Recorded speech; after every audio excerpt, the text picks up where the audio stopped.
Nós paramos nessa etapa, nós fizemos isso aqui funcionar. Só que essa primeira vez que a gente usou o banco de dados, e a gente começou a fazer isso usando o esquema padrão do Spring Security. Então, o Spring Security ele tem um padrão que ele já segue se você não falar nada. Nesse padrão dele, ele usa duas tabelas para fazer a parte de segurança. Ele tem uma tabela Users e tem uma tabela de Authorities. Esse Authorities, depois eu vou tentar explicar melhor qual que é a diferença de Authority, de papel, de permissão.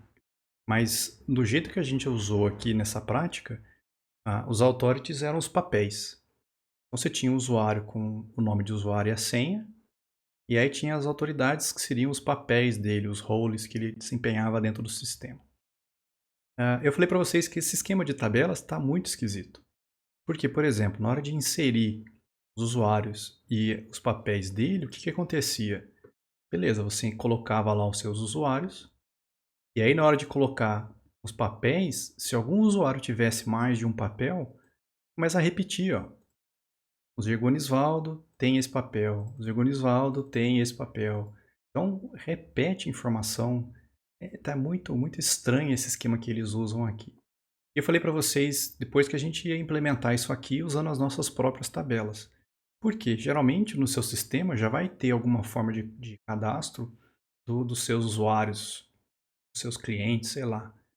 Mas você não vai ter uma tabela extra só para fazer a parte de segurança. A gente normalmente vai querer usar a nossa própria tabela que já existe com os dados de usuário e senha para depois ligar isso de alguma forma com os papéis que ele tem dentro do sistema. Então, o que eu preparei aqui para hoje? Tá, é essa parte aqui, ó. É a mesma ideia, vocês vão ver que o código vai mudar pouca coisa, só que agora a gente continua tendo usuário e o usuário vai ter papéis, só que a gente vai usar as nossas tabelas. Tá, então a gente começa tirando aquelas tabelas users e authorities do nosso banco.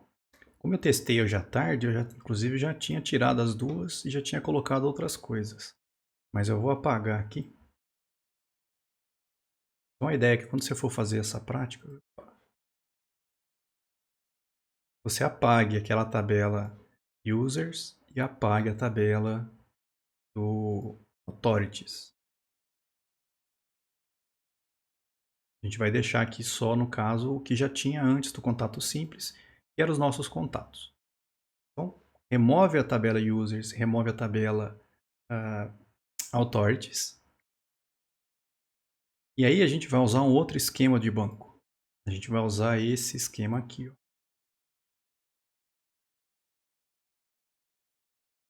E que vai mudar agora. Imagina que eu tenho uma tabela no meu sistema, eu chamei de usuário. Isso podia ser cliente, podia ser qualquer coisa aqui. E aí o meu usuário ele tem nome, tem e-mail, tem a senha dele, tem o nome de usuário dele, tem a data de nascimento, se está ativo ou não. E aí eu criei uma tabela que eu chamei tabela de papel. É aqui que eu vou colocar os papéis que os usuários podem usar no sistema. E aí como é muitos para muitos, eu coloquei aqui o usuário papel, para fazer a ligação desse usuário com determinado papel. Então o papel na verdade não repete, o que vai acontecer é que você vai ter mais linhas colocadas nessa tabela aqui de usuário papel.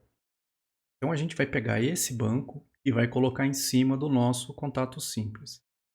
E aí eu falei para vocês na aula que não dá para pegar esse diagrama, dar um Ctrl C nisso e colocar junto com aquele que a gente tinha do contato. O que a gente faz normalmente aqui é, se você fizer um forward engineer nesse banco aqui, do jeito que está nesse diagrama, ele vai colocar nessa tabela segurança, nesse banco segurança, que nem existe. Então o que a gente pode fazer? Se você clicar duas vezes aqui, ele vai abrir essa aba aqui para você, e aí você consegue mudar o nome do banco. E aí o que a gente faz? A gente coloca o mesmo nome desse nosso banco, contatos simples. Então se você vier aqui e alterar agora para contatos, tá, com os S aqui, simples, manda renomear. O que ele faz agora? Se você pegar esse diagrama e fizer um forward engineer, ele vai acrescentar aquelas tabelas nesse banco aqui. Eu vou lá, database, forward engineer, Cuidado aqui nessa etapa para tirar os visible. Só tem um, se eu não me engano. Ou não, tem mais agora. Tem 3. E aí ele gerou. Tabela usuário, papel e usuário papel. Se eu vier agora aqui, tem um refresh. Tá lá as tabelas que a gente precisa para fazer a parte de segurança. Uma vez que você tem essas tabelas, a gente precisa colocar algumas informações aqui dentro. Então, eu também criei um script aqui para inserir. Acho que nem precisava desse commit aqui. As informações daquelas tabelas. Eu vou ter 2 papéis nesse exemplo meu aqui. Lembrando que eu não posso pôr só admin, porque o Spring ele espera encontrar isso aqui no nome do papel. Tem que ter lá role e alguma coisa. Se você não quiser isso, até dá para fazer diferente, mas aí você tem que configurar, fazer código lá. Melhor não mexer com isso. Eu vou pegar esse script, vou selecionar o banco contato simples. Então, tenha certeza que está com negrito aqui. Ou você clica 2 vezes, ou você seta ele como padrão. E aí você executa. E aí dá erro. Mas eu sei qual que é o erro. Pelo menos hoje eu já sei. Como eu já fiz usando esse banco, quer ver o que aconteceu? Olha o código que está com a gross builder. Ele pegou o autoincremento que existia anteriormente. Ele começou lá em 11, 12 e 13. Só que o meu script ele espera que seja 1, 2 e 3. Está dando erro por causa disso. A gente tem que fazer é atualizar o autoincremento da tabela.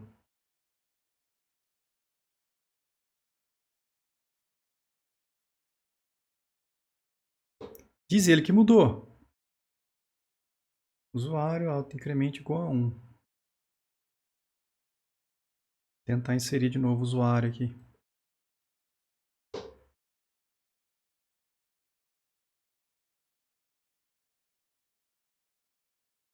Inseriu. Aí, agora ele zerou, ó, 1, 2 e 3. O papel já está com 1 e 2. Agora eu posso inserir isso aqui. Eu falei, para vocês não vai dar esse problema não. Pronto. Agora ele ligou. Usuário 1, o papel 1. Então a gross build é admin. O Strubilobaldo é o usuário. E o Zirgonisvaldo ele é tanto admin quanto usuário. Então a gente criou o banco, a gente inseriu os dados daquele script. E aí eu preciso fazer o quê? Explicar para o Spring como é que ele vai pegar os dados agora, sendo que os dados de usuário e senha estão nesse esquema aqui. E os papéis estão nesse esquema com essas tabelas aqui. Tem 2 maneiras de fazer isso. Tem a maneira muito complicada e tem a maneira fácil que eu coloquei aqui. Qual que é a maneira fácil? Lá na classe securityConfig, se a gente vier aqui, securityConfig, é nela que a gente configurou as permissões, quem é que pode acessar o quê. É lá que a gente botou que queria um formulário de login. É lá que a gente tinha definido, olha, que a autenticação era via banco de dados, usando o próprio banco da nossa aplicação. Só que aí ele vai procurar a tabela Users e Authorities. É aqui que eu faço a mudança. Eu vou falar para ele que eu quero que ele use o banco de dados, só que eu vou explicar para ele como é que ele pega as informações do banco de dados. Eu vou acrescentar 2 comandos aqui. Ó. No mesmo data source, ó, no mesmo objeto, estou acrescentando. Vou colocar aqui que acho que fica mais fácil. Bom, é uma autenticação via JDBC, o data source é esse, e aí eu explico para ele, olha, como é que você vai pegar as informações do usuário. E aí eu monto um select aqui do jeito que eu quiser. Não importa mais o banco. Desde que você entregue para ele o username e a senha, se está ativo ou não, não interessa como você guardou isso nas tabelas do seu banco. Desde que o select faça o que ele quer. Então, se a gente pegar esse select aqui, o que eu estou fazendo nele? Ó? Tirar essas coisas aqui.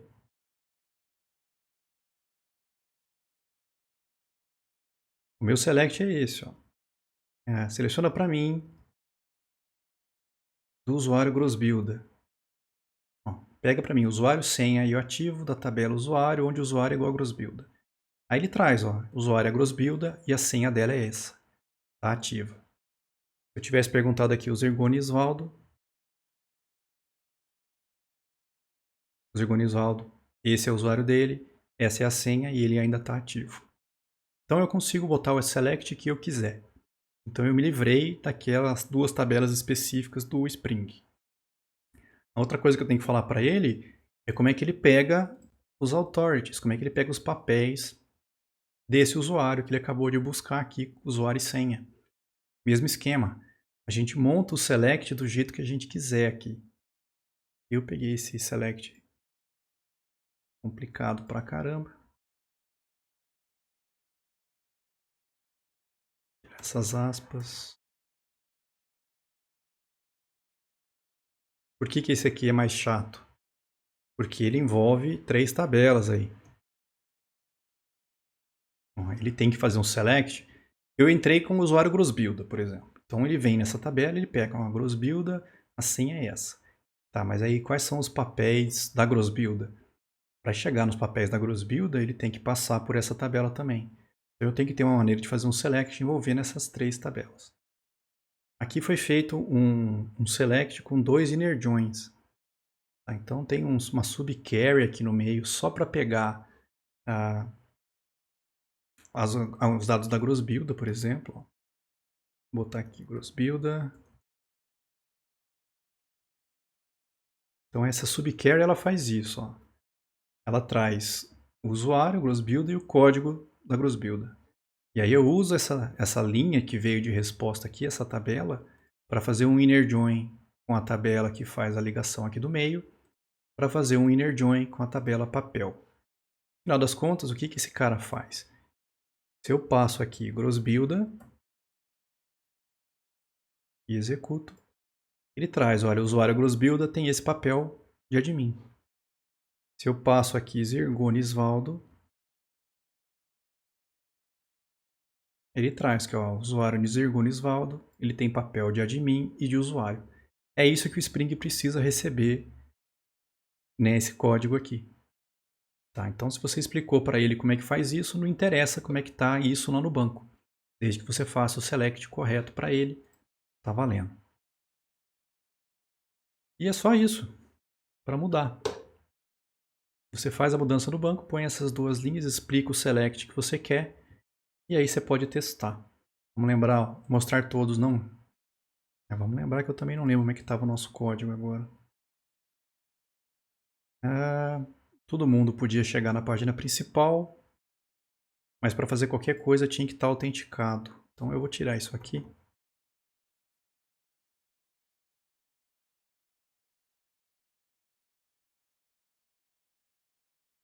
Vou mostrar todos, ele pode, mas na hora de inserir, eu estou falando aqui para inserir, ele tem que ser um admin.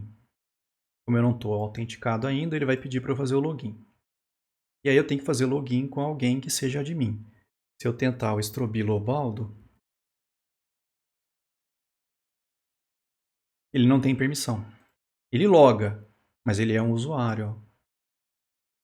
Se eu sair, tentar agora com o Zirgonisvaldo. Senha 1, 2, 3, 4, 5. Ele entrou e ele chegou na tela do contato. Então ele pode inserir um contato. Ele já tem ó, admin e usuário. Então o sistema continua funcionando, só que agora as tabelas que eu estou usando no meu banco não são mais as tabelas obrigatórias ou padrão do Spring. O que ficou faltando nessa parte toda aí? Eu não expliquei para vocês como é que a gente gera a senha, né? Se você olhar o nosso banco aqui, a senha que eu inseri para os usuários está em texto puro aqui, ó. Tá, 1, 2, 3, 4, 5. Esse no op aqui é para dizer que não é uma senha que está criptografada com algum algoritmo diferente, tá? Não é assim que a gente quer guardar a senha no banco de dados. A gente viu como é que a gente tem que guardar, mas por enquanto a nossa aplicação não estava usando isso. Eu comecei a preparar essa parte. Então, por exemplo, como é que eu faço para mudar esse esquema para ele usar alguma senha, na verdade? A gente vai pegar e vai acrescentar esse método aqui dentro da classe securityConfig. Adicione o método, esse método password encoder, copiar esse código.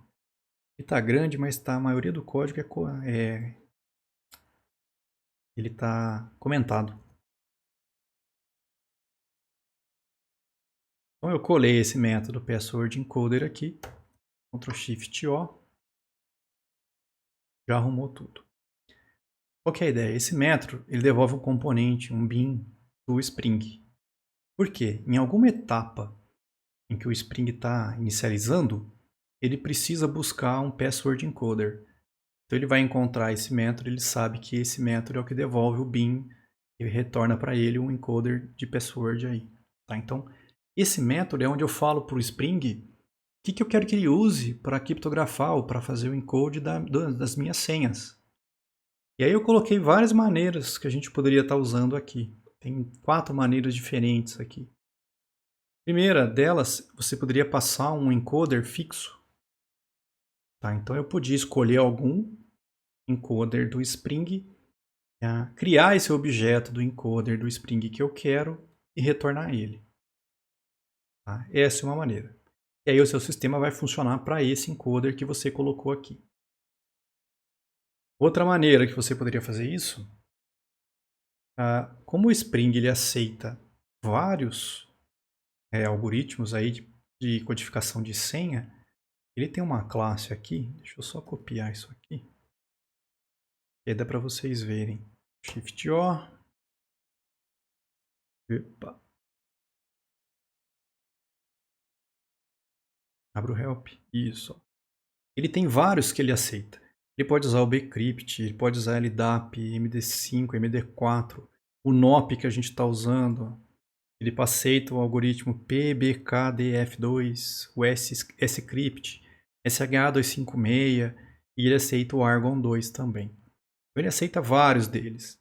A ideia então é que você usando esse esquema aqui, ele vai criar um encoder que ele vai olhar no banco e de acordo com alguma informação que esteja no banco, ele sabe qual desses codificadores de senha aqui você quer que ele use. Então, por exemplo, quando a gente colocou lá no banco o NOP aqui na frente, ele sabe que essa senha está usando esse esquema do NOP, esse cara aqui. Tá, então, essa é uma maneira de você fazer. Você podia retornar essa linha e aí ele vai olhar no banco e de acordo com o que tiver no banco, ele sabe o que ele tem que usar. A terceira maneira, você pode fazer um password encoder que aceite todos os esquemas disponíveis no Spring Security, mas ao mesmo tempo, você pode definir qual que você quer que ele use se não tiver nada falando no banco. Imagina que eu tenho uma senha no banco em que não tem isso aqui. Tá lá, 1, 2, 3, 4, 5. O que o Spring vai fazer? Que algoritmo que ele usa? O que ele acha que vai fazer aqui? Eu posso definir isso, que é o que está aqui na maneira C. Vou tirar os comentários que é mais fácil de enxergar. É a mesma ideia do encoder que a gente viu aqui, tá? Estou criando um delegate em password encoder do mesmo jeito. A diferença é que eu vou nesse objeto que eu ia devolver aqui e eu aviso para ele, olha, qual que é o encoder se não estiver falando nada. Usa esse aqui. Então essa é a única diferença. Se ele não encontrar as informações específicas, eu estou falando para ele usar esse aqui. E a quarta maneira, que é a que eu deixei aqui no nosso projeto, você pode usar um password encoder que aceite todos os esquemas disponíveis, mas você pode escolher quais a gente vai aceitar na nossa aplicação. Com esse aqui, pelo menos, o que a gente pode fazer? Eu continuo podendo aceitar todos eles, só que eu vou, antes de criar o objeto, eu vou escolher quais que eu quero que o meu sistema aceite. Então, por exemplo, eu quero que ele aceite só o Argon 2 e eu quero que ele aceite o NOP. O NOP aqui, inclusive, ele está mostrando que está deprecated. Mas eles não vão tirar porque, para testar, a gente precisa dele. Eu até coloquei os outros aqui para você ver que você poderia escolher todos eles, se você quisesse. Então, eu crio esse password encoder, passando para ele quais eu quero que ele use, e aí retorne esse objeto. Lá naquele método configure global do security config, eu vou acrescentar essa linha aqui no final. Ó. Por quê? Se você olhar o código agora, ó, então além de ser por banco, com esses usuários, com esses papéis, a gente vem aqui e fala para ele, olha, com o encoder e esse método devolver, que é esse método aqui. Se você olhar na sua aplicação, ela continua funcionando, quer ver? Tá a minha aplicação ainda, vou tentar inserir. Eu posso usar ainda o grossbuilder 1, 2, 3, 4, 5. Continua funcionando. Por quê? Esse encoder que eu escolhi, que eu coloquei aqui, é aquele esquema que eu falei para vocês. Ele está aceitando o NoOp e está aceitando o Argon 2. O NoOp é o que eu tenho no banco. Então ele sabe, ele olha aqui, ele vê, opa, é NoOp. E aí ele sabe que isso aqui é texto puro e ele entra. E aí eu consigo acessar a minha aplicação. E se eu quisesse cadastrar alguém pelo script, mas já usando aqueles algoritmos diferentes que eu falei lá? Eu não quero botar um 2, 3, 4, 5. Eu quero guardar um 2, 3, 4, 5, mas já codificado, já em hash aqui. Como é que a gente pode fazer isso? Uma maneira de fazer seria o seguinte, só para mostrar, tá? Não precisa nem fazer isso para valer. Mas eu vou lá nos templates, vamos pegar o próprio template do index. Então, senhas nova, vou deixar assim. Aqui é só para mim ver a senha que ele vai gerar, tá? Eu vou colocar esse formulário, vai desaparecer o URL, o cara vai digitar uma senha. Eu mostrei como texto só para a gente ver realmente ela aqui. Eu vou fazer isso direto aqui no controlador. Eu já tinha acho que até feito, ó. Eu mudei o nome. E a senha original. Quando o cara clicar nesse botão gerar senha, eu vou mandar essa senha para o controlador. Esse controlador aqui, senhas barra nova, que é o URL que eu inventei aqui. O que eu faço? Aqui eu estou usando um exemplo com o bcrypt. Acho que nem precisava ter feito isso. Mais fácil ainda do que isso. Como a gente colocou aquele método no security config e ele é um bin, então o Spring sabe encontrar esse objeto para a gente quando ele precisar. Eu vou pedir para ele injetar aqui, ó. Vou falar para ele, olha, injeta para mim um password encoder.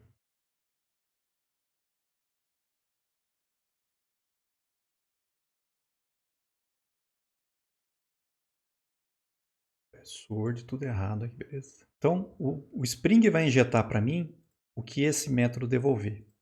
E aí eu posso usar ele aqui dentro. Maneira que a gente usa isso? A gente vai nesse password encoder e pede para ele fazer o encode daquela senha. Essa senha que eu recebi desse formulário, ele vai codificar para mim e eu vou devolver ela para essa view aqui. Eu chamei de mostrar senha, para que eu fiz isso? Vai ficar mais bonito do que eu tinha pensado. Eu fiz complicado o bagulho aqui. Então eu codifico a senha, não tem vírgula sobrando. Ponho ela na senha original e senha codificada e mando para essa view mostrar senha. Aqui no mostrar senha, senha original, senha codificada. Só para a gente ver isso acontecer. Vamos ver funcionar. Quando eu venho aqui agora e ponho lá 1, 2, 3, 4, 5. O que aconteceu? O que o cara digitou foi 1, 2, 3, 4, 5. O que eu vou pôr no banco? Eu vou pôr isso aqui no banco. Tá? Isso aqui o que é? É o 1, 2, 3, 4, 5 depois de codificado usando o Argon 2. Então ele guarda alguns parâmetros aqui do próprio algoritmo. Ele já tem um sal interno aqui, já tem isso no próprio algoritmo. Tá? Você põe isso aqui no banco. Então naquele script de inserção eu podia ter vindo aqui. Deixa eu só copiar. E ter inserido essa string maluca. Com essa inserção, o Zirgonisvaldo continua entrando com a senha 1, 2, 3, 4, 5. Mas no banco, não está guardado 1, 2, 3, 4, 5. No banco está isso aqui. E a partir disso aqui, o cara não consegue descobrir 1, 2, 3, 4, 5. Tá? Essa é a ideia da gente usar os algoritmos aí de hash para fazer guardar a senha no banco para a gente. Eu vou fazer realmente um cadastro de usuário. Vou na minha aplicação pedir para ele entrar um usuário, uma senha, coisa do tipo. Vou no banco, vou cadastrar ele, vou escolher os papéis que eu quero para ele. Depois a gente vai testar o login usando esse usuário que a gente colocou. Então a gente vai começar aqui. Eu vou criar uma classe para representar o nosso usuário. E por enquanto o nosso usuário só existe nessa tabela aqui do banco. Ele não faz parte do nosso sistema. Então eu vou vir no modelo, é isso que a prática está pedindo, ó, e vou criar dentro do pacote modelo essa classe usuário. Eu vou vir aqui, vou criar a classe usuário. Eu já coloquei o código dessa classe inteiro aqui. O que tem dentro dessa classe? Vou substituir aqui, ó. Ctrl Shift O, Persistence Entity, Persistence Table, Java Utilist, Persistence ID. É uma classe de modelo já mapeada para ser colocada no banco. É que a gente não fez o papel ainda. Mas então, ó, é um usuário, ele já tem Implement Serializable, ele já tem um Serial Version UID. Na prática, eu coloquei aqui para vocês gerarem outro. Você apaga essa linha e pede para gerar novamente, para não ficar com o mesmo número. O código é o identificador do nosso usuário. Ele tem lá nome, e-mail, senha, que é o que está no banco, nome, e-mail, senha. No banco eu coloquei usuário, eu devia ter mudado esse nome, devia ter colocado nome usuário, alguma coisa do tipo. Aí no sistema, para não ficar classe usuário com atributo usuário, eu chamei o atributo de nome usuário. E aí eu precisei dizer em que coluna que isso foi. Depois, antes de você criar a tabela, você fizer essa mudança aqui, não vai precisar fazer isso. Você já colocar nome usuário na tabela, vai funcionar sem você precisar colocar essa anotação desse jeito que eu fiz aqui. A data de nascimento eu mudei para ficar igual ao que está no banco, ó, data de nascimento. Tem um relacionamento de muitos para muitos aqui. Muitos usuários para muitos papéis, papéis para muitos usuários. Então, um usuário vai ter vários papéis e um papel pode estar em vários usuários. Isso aqui vai ser mapeado desse jeito. Dentro do usuário vai existir uma lista de papéis e eu já fiz o mapeamento, ó, muitos para muitos. A tabela que vai fazer o join é aquela tabela usuário-papel com esses dois campos, que é o que está aqui no nosso banco. Aí tem lá sets e gets, está dando erro aqui porque ainda não foi feito. Hashcode equals e o toString. Então, é um usuário que foi mapeado para ser colocado no banco de dados usando JPA. E mais agora? A gente vai criar uma outra classe para representar o nosso papel. Então, eu já vou copiar aqui. E vou criar uma outra classe no modelo, que é o papel.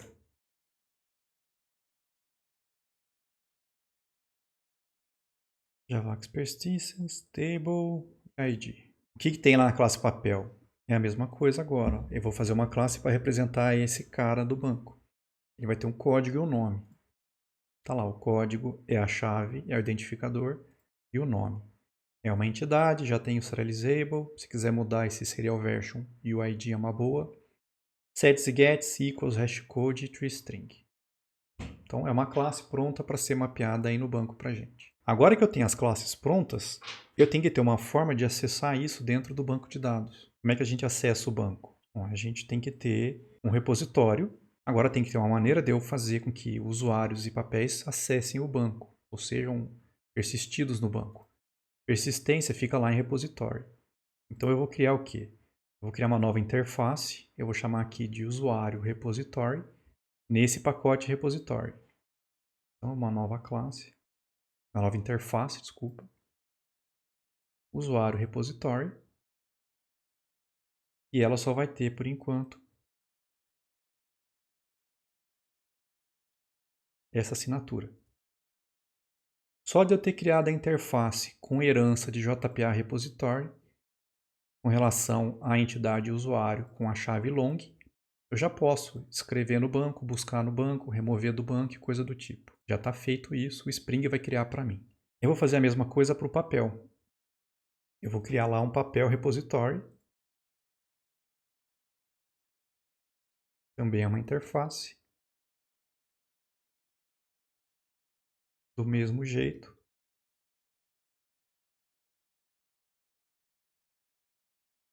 com herança de JPA Repository, só que agora é com relação à entidade de papel com a chave long. Pronto, agora a gente também já pode manipular a entidade de papel no banco de dados. Já está pronto para a gente. Eu vou criar uma tela para a pessoa poder entrar com os dados de um novo usuário. Eu quero uma tela em que ele possa colocar nome, e-mail, senha, usuário, data de nascimento e escolher os papéis desse usuário também. Eu vou criar uma nova view, chamada aí cadastro usuário, lá dentro dos templates da nossa aplicação. Então, Source Main Resource Templates, um arquivo HTML, cadastro usuário. E vai ter dentro desse cadastro de usuário esse HTML do 11.7 aqui, ó.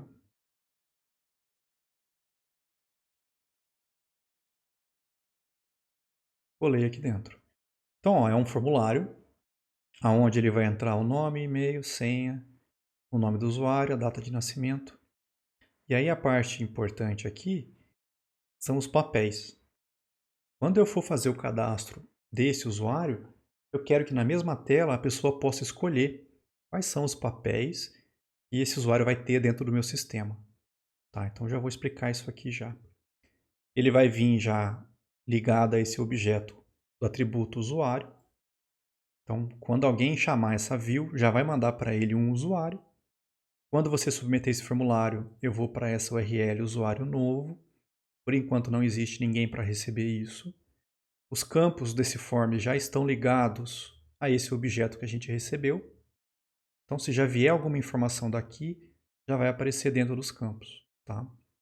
E quando a gente submeter esse formulário, como os nomes já vão ser iguais aos nomes dos atributos da classe usuário, eu já posso receber lá no método do controlador um usuário pronto com esses dados. A única parte diferente aqui é na hora dos papéis.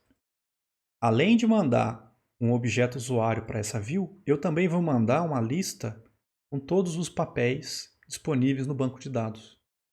Então vocês vão ver no controlador, eu vou buscar esses papéis, vou colocar nesse atributo e vou empurrar junto com aquele usuário para essa view cadastro de usuário.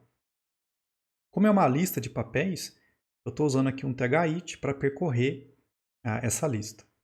Cada um dos papéis eu vou jogar nessa variável que eu chamei aqui de papel. E aí o que eu faço? Eu estou usando aqui um checkbox do HTML.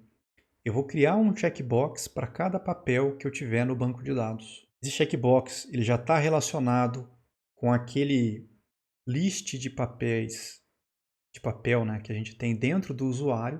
Então, se você olhar o usuário, quem que é papéis? Papéis é esse list que a gente tem aqui dentro para guardar os papéis desse usuário agora. Então, esse checkbox está associado com aquele list. O THLeaf, o TimeLeaf já vai fazer isso para a gente, essa ligação correta aqui. Qual é o valor que eu quero que tenha dentro desse checkbox? Eu quero que seja o código do papel que ele está mostrando agora. Eu vou fazer um label para ficar na frente aqui do checkbox. Para fazer a ligação do ID do checkbox com o label, a gente está usando aqui ó, o TimeLeaf novamente, tá? Eu estou fazendo um th for. Esse IDs já é um objeto pré-definido do TimeLeaf. Tá? Eu estou pegando direto aqui IDs de qual é a entidade? Dos papéis. Então ele já vai fazer direto isso aqui para mim. Tá? Quando ele for criar um papel e ele estiver colocando um ID aqui dentro desse checkbox, ele já vai usar esse papel, esse ID dele aqui no for para mim, para fazer a ligação dos dois campos. O que eu quero que apareça escrito na frente do checkbox? O nome do papel. Então lá no nosso banco, o que a gente tem dentro de papéis? Deixa eu mostrar. Essa é a informação que a gente tem lá. Ó. É o role admin, role usuário, e eu já tinha acrescentado um visitante aqui para testar.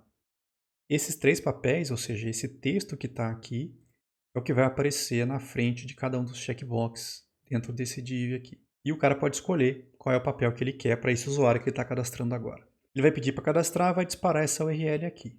Como a gente vai precisar salvar esse usuário no banco, e salvar muda o banco, a gente normalmente não deixa isso no controlador. A gente põe isso num serviço.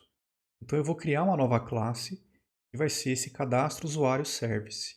É um serviço para fazer cadastro de usuário. Lá dentro do nosso pacote service. Então eu vou criar uma nova classe dentro aqui de Service,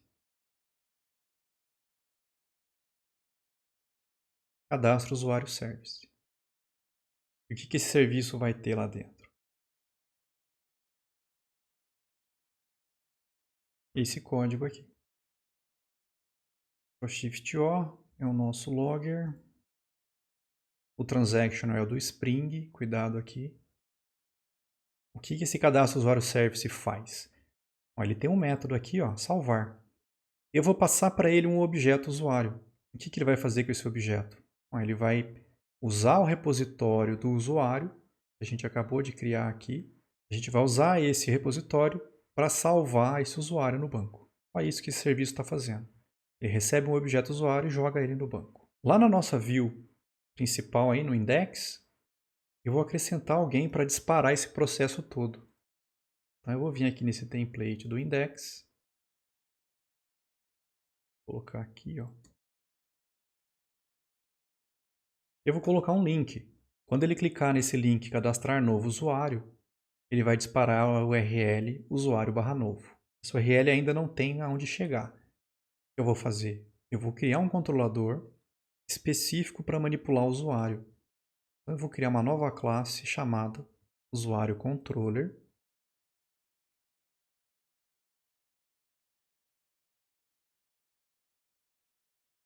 E o que vai ter nesse controlador? Esse conteúdo aqui.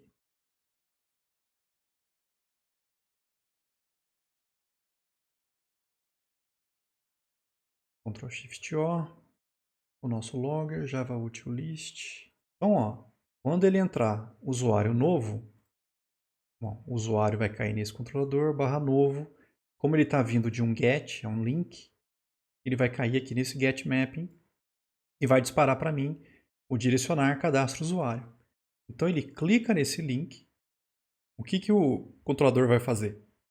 Tem que direcionar ele para a nossa view de cadastro. Ele tem que vir para essa página para ele poder fazer o cadastro dos dados desse usuário. Então o que eu faço aqui? Eu criei um modo em view para ir para a view cadastro usuário. Só que dentro dessa view, lembra que eu preciso dos papéis para poder escolher os papéis do usuário?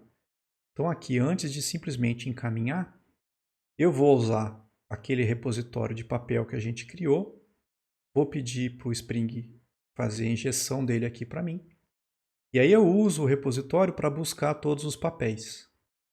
Estou guardando aqui em papéis. Esse cara eu estou jogando num atributo do modelo, chamado todos os papéis. Esse é o nome do atributo que eu estou usando aqui, para pegar todos os papéis. Então eu busco os papéis usando o repositório, ponho no modelo e aí encaminho para essa view. Essa view mostra o formulário para o cara preencher e escolher os papéis.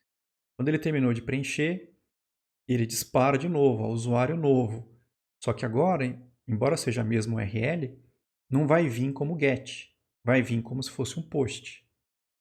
Então, se é um post, ele vai cair nesse método aqui agora. Vou pedir para ele cadastrar um novo usuário. Esse método ele já recebe um usuário. Esse objeto aqui vai vir com os dados que o cara preencheu nesses campos. Já vem para cá.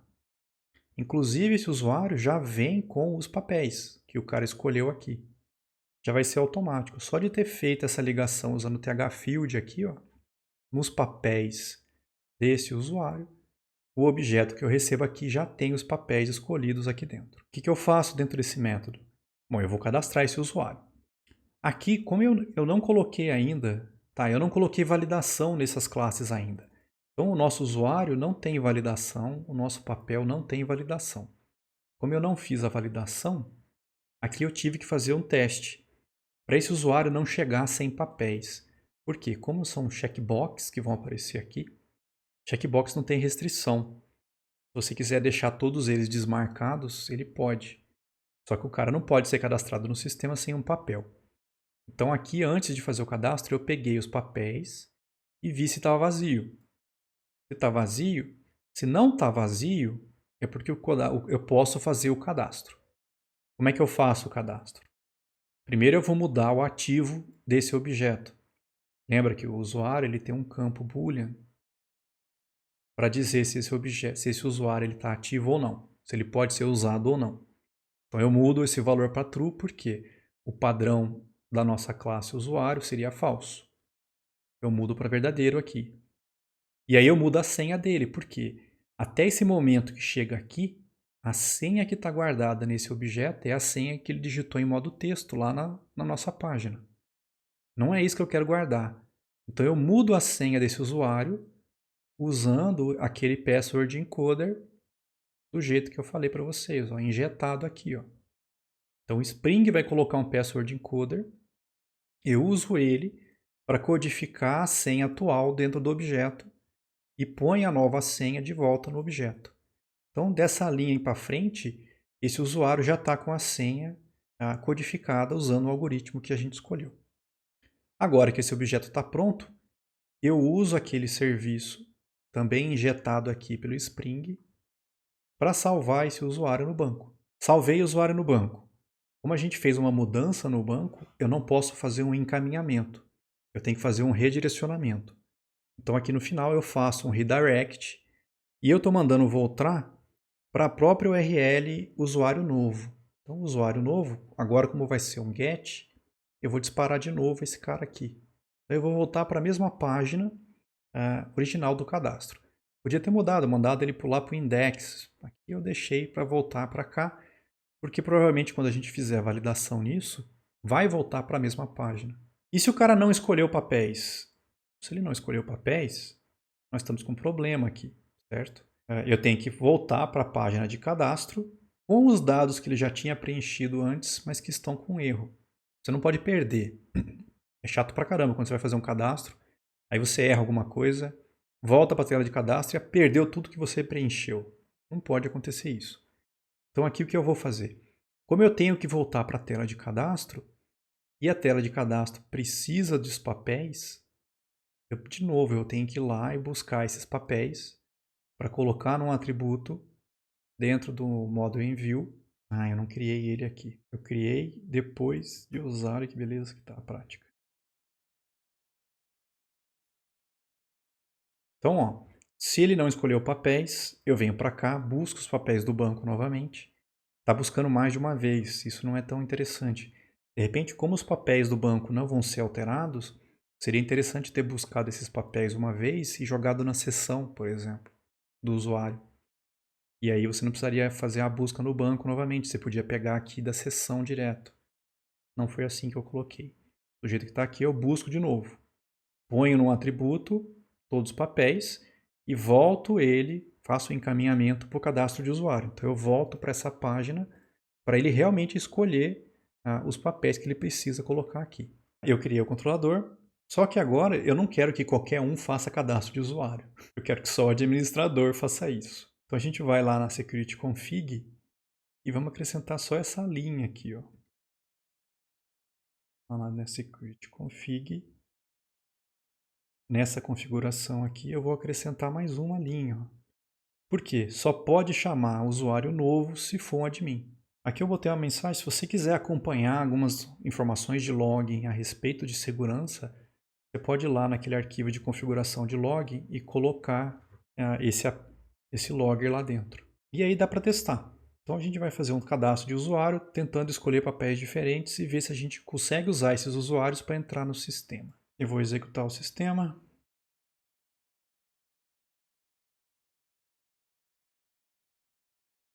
Pelo menos a inicialização não deu pau nenhum. Eu vou apagar só para a gente ver.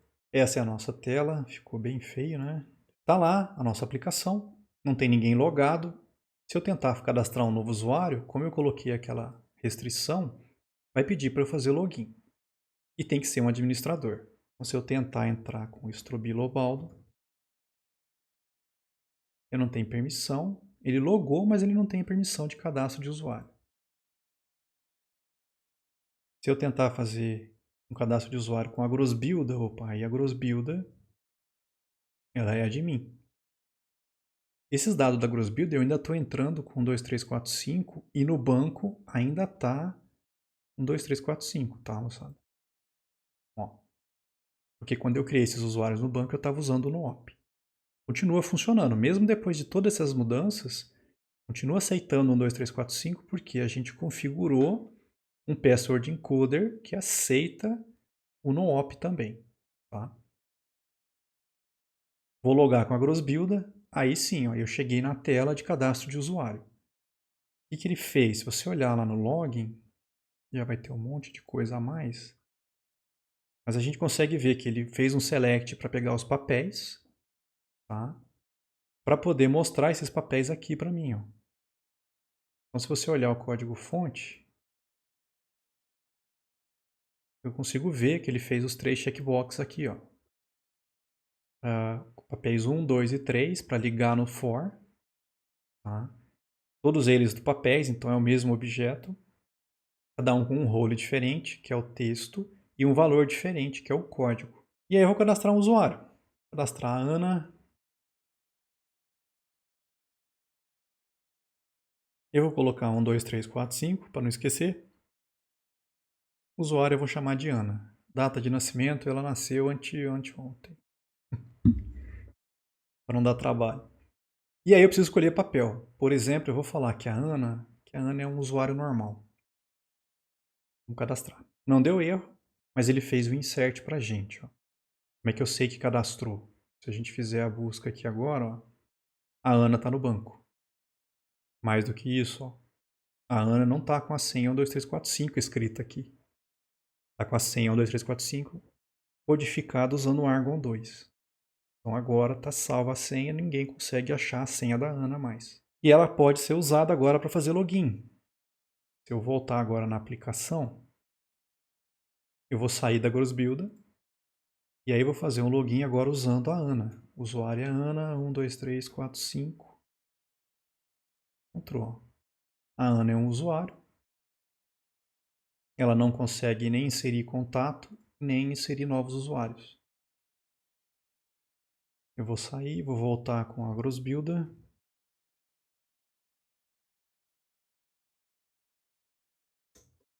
Vamos cadastrar um novo usuário, vai ser o João. 2345, o usuário dele vai ser João. Ele nasceu ontem e ele é um admin. E é um visitante, por exemplo. Admin visitante ficou bom, né? Vou cadastrar.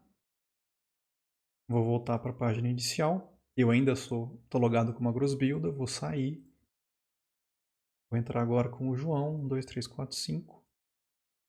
Tá lá, ele é um admin visitante.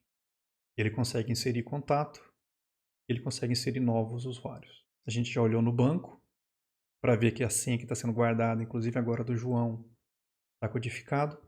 E você pode ver o seguinte, embora eu tenha colocado 1, 2, 3, 4, 5 para os dois, o que está guardado aqui é o hash, que é completamente diferente um do outro.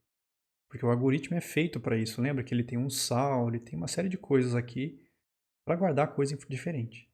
Então, mesmo que ele descubra que a senha desse cara é 12345, não tem como ele saber que a desse aqui é 12345. O que não está feito aqui? O que eu falei para vocês, eu não fiz validação. No nosso contato, a gente tinha feito. Ó. A gente já tinha arrumado isso. No usuário e no papel, não tem validação nenhuma. Tá? Então, o ideal é vocês pegarem depois e tentarem fazer essa validação.